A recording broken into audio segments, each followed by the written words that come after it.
Hallo Leute, schöne Grüße aus dem Harz. Heute mal ein ganz anderes Video. Und zwar wollte ich heute mehr über mich erzählen. Woher ich bin, wie ich zum Paranormalen gekommen bin. Das Video hätte ich schon längst machen müssen und ich kam leider nicht dazu. So, ich lebe in Deutschland, hört man, da ich ja Deutsch spreche. Ich bin aber aus Portugal. Ich bin 1972 hier nach Deutschland gekommen, in den Harz. Und habe hier die Schule gemacht. Bin 1992 wieder nach Portugal gezogen bis 2013. Und seit 2013 bin ich wieder hier in Deutschland. Und ja, und wieder im Harz. Hier in der Natur. Heute mache ich es mal hier in der Natur, nicht zu Hause, nicht in einem verlassenen Haus. Ich habe mir gedacht, mal in die Natur mal ein schönes Video machen. Was ich sagen wollte, wie kam ich zum Paranormalen? Ich habe Interesse zu dem Paranormalen seit meinem 11. Lebensjahr. Ich hatte damals immer so Gruselfilme gesehen oder Geisterfilme und habe ich mir gedacht, okay, ist es real, ist es nicht real? Ein paar Tests machen. Ich hatte damals diese Kassettenrekorder, da hatte ich mitgespielt gehabt und hatte so Geräusche aufgenommen. Das fand ich wirklich super und da hat die Interesse hat sich immer gestiegen. Da bin ich älter geworden, wo ich nach Portugal gezogen bin, 92. Da habe ich mehr mit Ouija Boards und vielleicht, ich weiß nicht, ob ihr das kennt, wir nennen das sprechende Brett oder nicht das sprechende Brett, der sprechende Tisch. Da haben wir ein A3-Blatt hingelegt, einen Tisch, so einen kleinen Tisch mit 4 Beinen, ohne Nägel, nur mit Kleber. Ein Bein ist kürzer als alle anderen 3 und da haben wir einen Bleistift befestigt, haben Fragen gestellt. Und er hat geschrieben, das ist sowas ähnliches wie halt der Ouija Board. Ich hatte damals mit Freunden das mal gemacht, das war mal abends und da ist es leider ein bisschen schief gelaufen. Und zwar hatte eine Freundin von mir irgendwie die Kontrolle verloren. Sie ist vom Stuhl nach hinten gefallen. Sie hat sich mit voller Kraft gewehrt. Wir haben sie versucht zu beruhigen.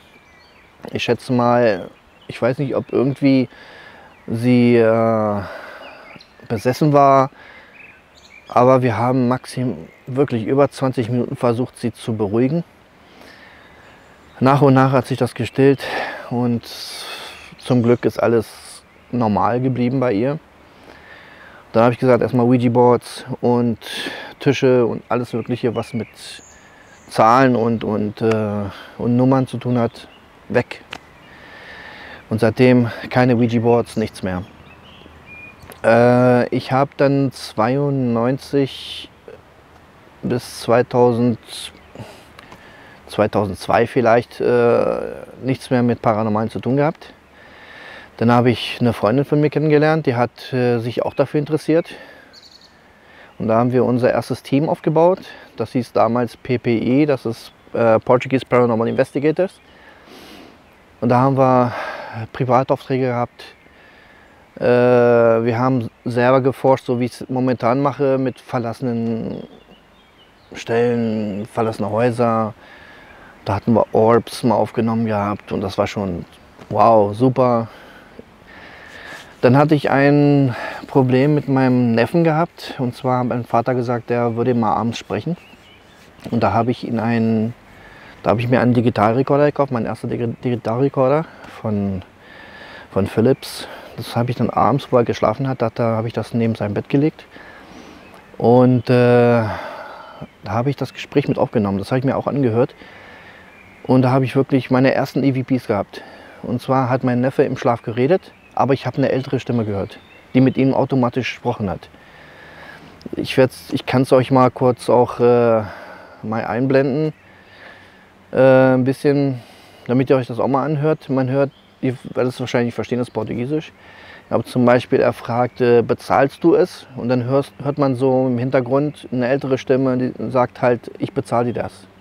Tu pagas? Tu pagas? Tu pagas?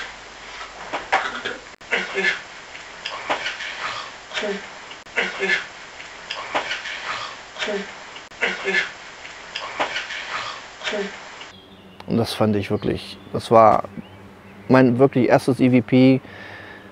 Und da war ich super glücklich, dass ich mal was gehört habe, was aufgenommen habe, wo ich weiß, dass wirklich in dem Haus nur meine Eltern waren.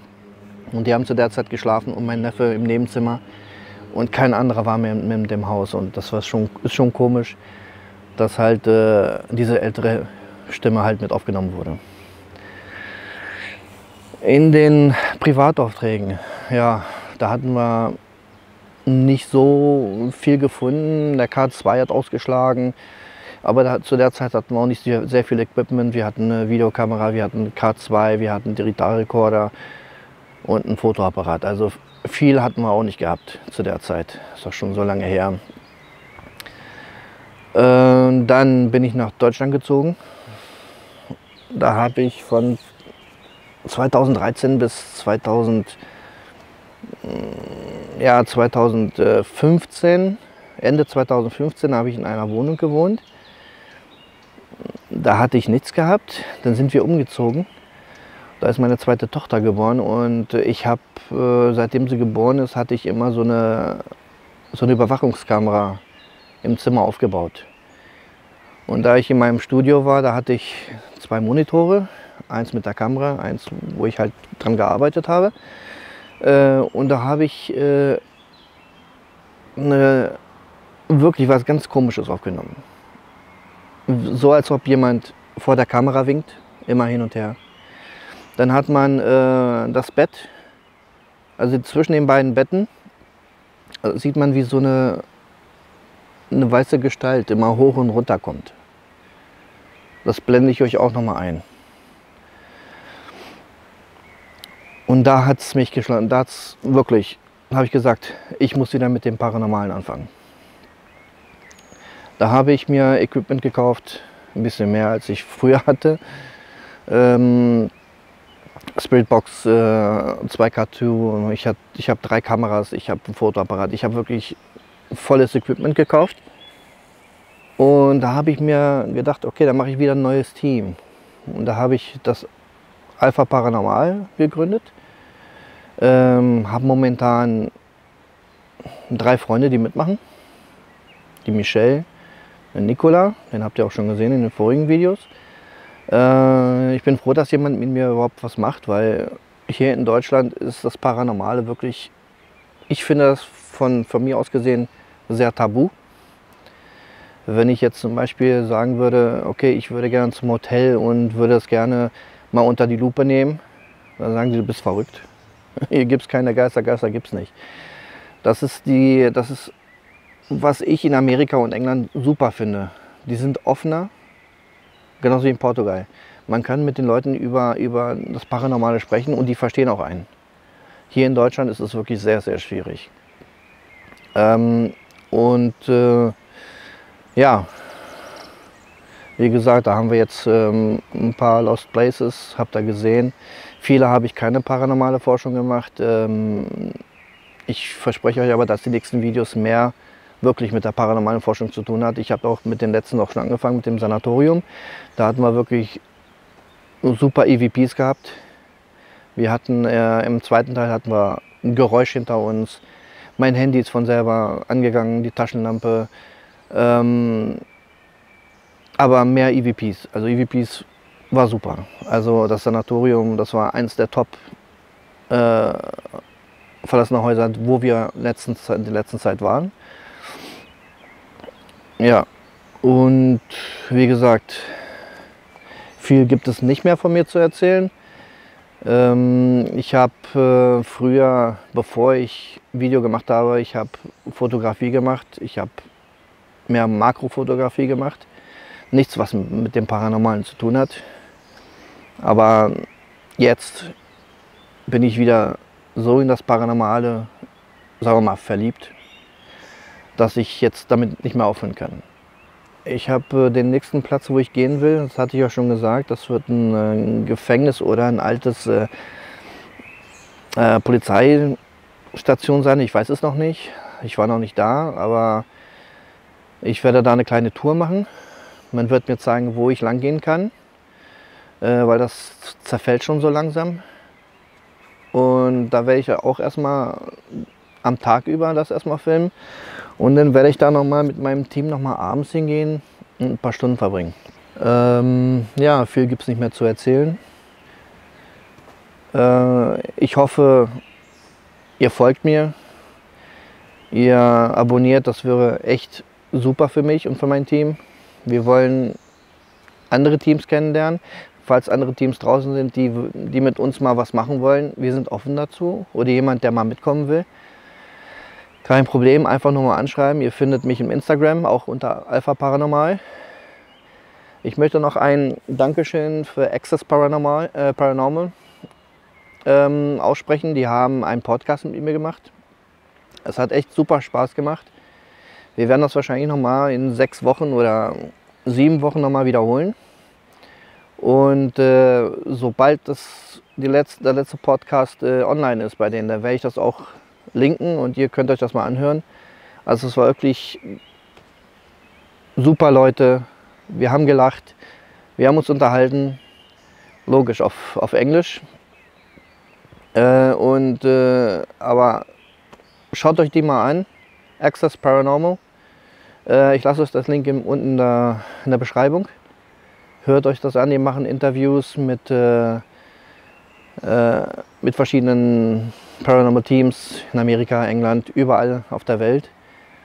Schaut euch das mal an. Ich habe noch eine Freundin, die macht auch Podcasts. Kim von Net Paranormal. Und ich lasse euch auch Link in der Beschreibung. Schaut euch das auch an. Sie hat super Teams schon interviewt, wie Phoenix Paranormal. Also wirklich super Teams. Schaut euch das an. Sehr interessant. Viele Informationen von anderen Teams über das Paranormale. Ihr könnt was lernen. Ich habe sehr viel gelernt. So Leute, da sind wir schon am Schluss angekommen. Ich hoffe, es hat euch gefallen. Es war eine kleine Information oder eine kleine Geschichte über mein Leben. Habe zwar noch mehr, aber das ist alles privat. Falls ihr wirklich mal Interesse habt, mal mitzukommen, ihr seid herzlich willkommen. Ihr könnt mich im Instagram finden, ihr könnt mich auf YouTube finden. Unten in der Info-Description habt ihr meine E-Mail-Adresse. Schreibt mich ruhig an, falls ihr Fragen habt, falls ihr mal wirklich mitkommen wollt. Andere Teams, die mal wollen, dass wir mal mitkommen oder uns mal anschließen wollt, dass wir mal zusammen was machen können. Leute, ihr seid immer herzlich willkommen. Wir sind immer offen für alles. Vergesst nicht, meinen Kanal zu abonnieren. Vergesst nicht einen Daumen nach oben, das würde mich wirklich freuen. Und bleibt gesund, vor allen Dingen jetzt zum Glück, Corona geht langsam runter. Und da haben wir mehr Spielraum, um verschiedene Plätze auch zu besuchen und ein bisschen mit der paranormalen Forschung wieder was in Gang zu bringen. Bleibt gesund, Leute, und bis zum nächsten Mal. Tschüss.